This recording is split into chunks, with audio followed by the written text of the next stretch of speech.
अस्सलाम वालेकुम स्टूडेंट्स।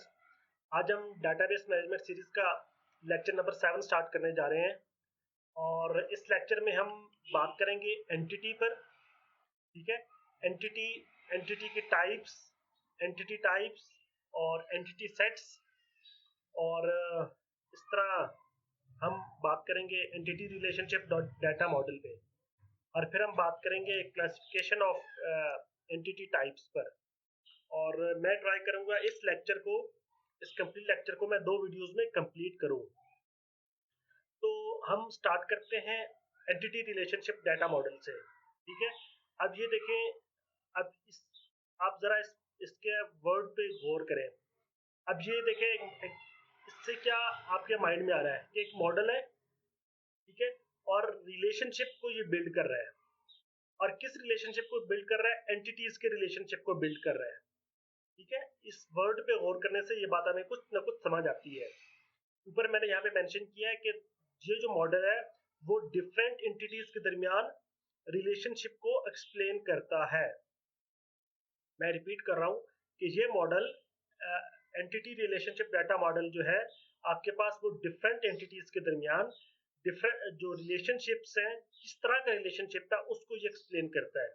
ठीक है, और यहाँ पे मेंशन है कि ये एक डेटाबेस की लॉजिकल रिप्रेजेंटेशन है, एक कंसेप्चुअल डिजाइन है।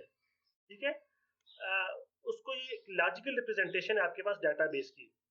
अब इसकी एग्जांपल हम इस तरह लेते हैं कि जब आप एक बिल्डिंग कंस्ट्रक्ट करते हैं तो बिल्डिंग की कंस्ट्रक्शन से पहले आप एक मॉडल प्रिपेयर करते हैं या एक उसका मैप प्रिपेयर करते हैं। विदाउट मैप या विदाउट मॉडल आप कोई बिल्डिंग कंस्ट्रक्ट नहीं कर सकते।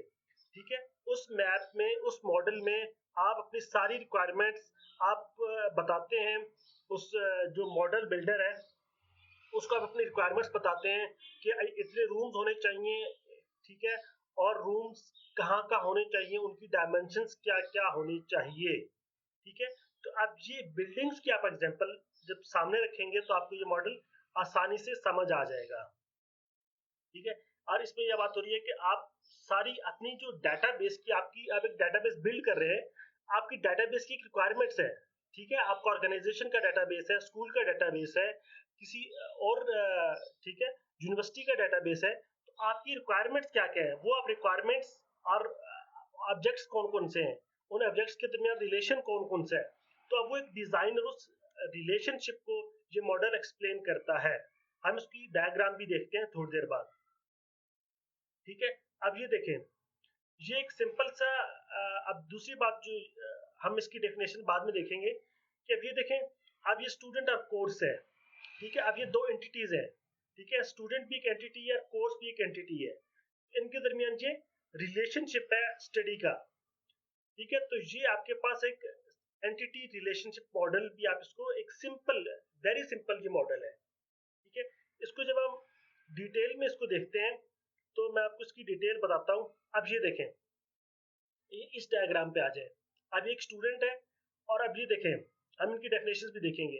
अब ये इसके एट्रीब्यूट्स है, स्टूडेंट आईडी है, स्टूडेंट नेम है, स्टूडेंट एड्रेस है, और ये कॉलेज एक एंटिटी है।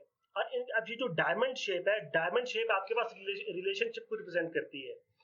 तो स्टूडेंट और कॉलेज का क्या रिलेशन है? स्टूडेंट कॉलेज के अंदर स्टडी करता है। ठीक है, तो ये आपके पास एक सिंपल ईआर डायग्राम है। तो ये इस तरह आपके पास एक मॉडल है। ये देखिए, एक मॉडल है आपके पास, एक सिंपल मॉडल है। ठीक है, कि आपके पास एट्रीब्यूट्स कौन कौन से किस एंटिटी के साथ एसोसिएटेड है, इस एंटिटी की क्या एट्रीब्यूट्स है, कॉलेज आईडी है, कॉलेज नेम है, और इन दो एंटिटीज का आपस में रिलेशन क्या है, ये स्टडी है। हम कोई और देख लेते हैं, यहाँ पे इसको उठा लेते हैं। अब ये देखें, कस्टमर है, ठीक है, और ऑर्डर है आपके पास। ठीक है, ये ऑर्डर भी एक एंटिटी है, ये ऑर्डर प्लेस करता है। और ऑर्डर के अंदर क्या होती है, प्रोडक्ट्स इंक्लूड होती हैं। अब प्रोडक्ट्स की आगे एट्रीब्यूट्स है, कोड है, डिस्क्रिप्शन है। कस्टमर की अपनी एट्रीब्यूट्स है, आईडी, नेम, स्टेटस। ठीक है, तो ये आपके पास एक दूसरा एक ईआर मॉडल, ईआर डायग्राम है। अब थोड़ी हम डेफिनेशंस पे बात करते हैं एंटिटी या एंटिटी टाइप्स की। मैं आपको इसकी, अब ये देखें, अब एंटिटी क्या चीज है? एंटिटी को हम किस तरह डिफाइन करेंगे कि कोई भी ऑब्जेक्ट जिसकी फिजिकल एग्जिस्टेंस हो, ठीक है, उसको हम एंटिटी कहते हैं डेटाबेस के अंदर। कोई भी ऑब्जेक्ट हैविंग फिजिकल एग्जिस्टेंस, जैसे एक स्टूडेंट है, टीचर है, एम्प्लॉय वगैरह, उसको आप एंटिटी कहेंगे। और एट्रीब्यूट्स क्या है, उस एंटिटी की कैरेक्टरिस्टिक्स। जिस तरह स्टूडेंट है, हमने देखा स्टूडेंट का आईडी, स्टूडेंट का रोल नंबर, स्टूडेंट का रजिस्ट्रेशन नंबर, स्टूडेंट, ठीक है। और इस तरह से टीचर है, टीचर आईडी, एम्प्लॉय है, एम्प्लॉय की आईडी, एम्प्लॉय का एड्रेस, ठीक है। तो ये आपके पास सब क्या है, एंटिटी की जो कैरेक्टरिस्टिक्स हैं वो आपके पास उनको हम एट्रीब्यूट्स कहते हैं, ठीक है। और ये आगे लिखा है कि student entity has attributes like उसका नेम, उसका रोल नंबर, एज, डिपार्टमेंट वगैरह। अब सेकंड एक टर्म है, सॉरी थर्ड, एंटिटी टाइप, ठीक है। एंटिटी टाइप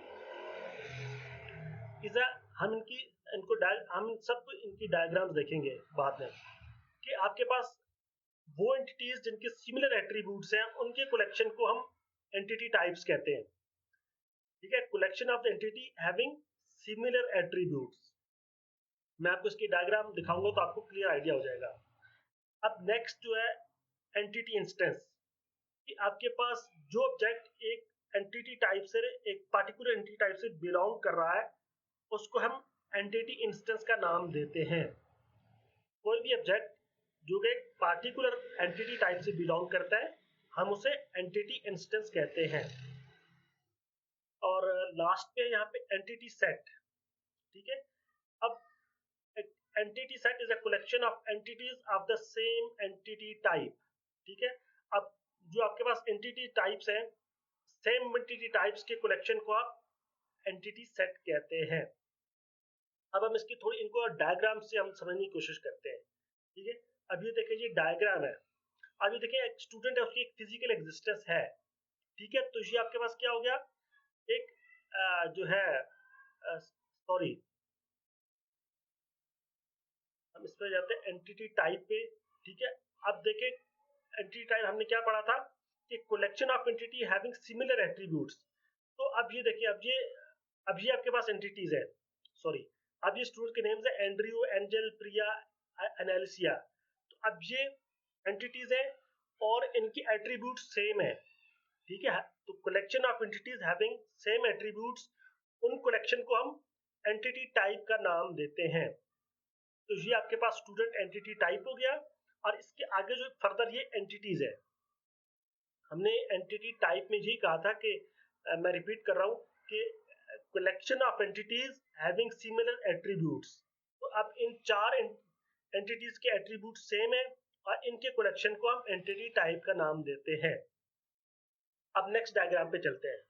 ये देखें, अब देखें, मैं आपको इसकी एंटिटी सेट क्या है। एंटिटी सेट पे हमने बात की थी कि collection of entities have of the same entity type, ठीक है।